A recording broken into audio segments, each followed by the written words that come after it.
Thank you for joining my how-to video using Google's search engine.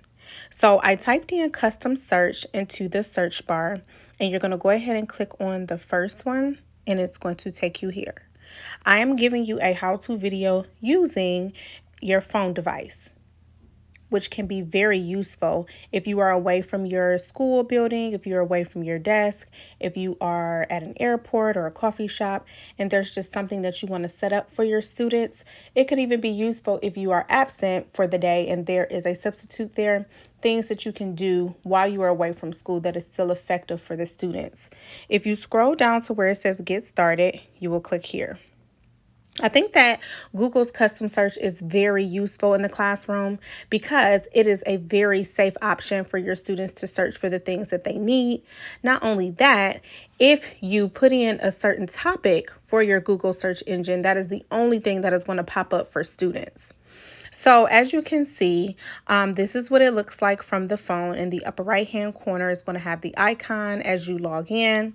And then of course we have our famous 3 lines in the upper left hand corner.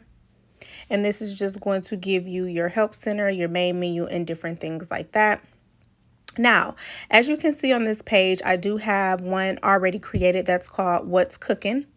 And so just to walk you guys through this was something that I created. I wanted students to create a recipe book where they all added to a Google document.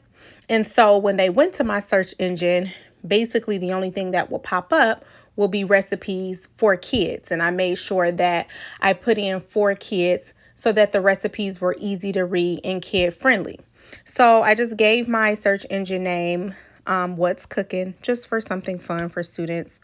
And then I'm going to read the description. It says all recipes to search and find for your recipe book. And then it's going to create your URL code that you can also paste into your website or if you have a Google Classroom.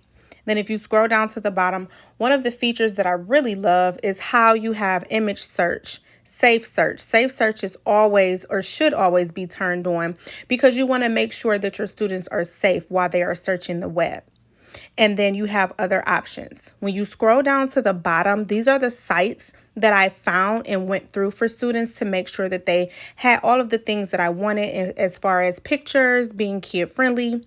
So a few of the sites here are mykidslickthebowl.com, thecookierookie.com, tasteofhome.com. So that's where you're going to list your sites. And then, of course, you can change the look and feel, your theme. You can change your layout, and then you can choose who you want your members to be. And then that's pretty much it. So I'm going to scroll back to the top. And I'm going to go back to the beginning of the page.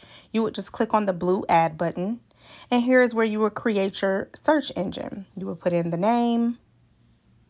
You are able to put in the different sites that you find. You always want to turn on safe search. If you want images to pop up, you can click that as well. You would tap on I'm not a robot and then create. So for this particular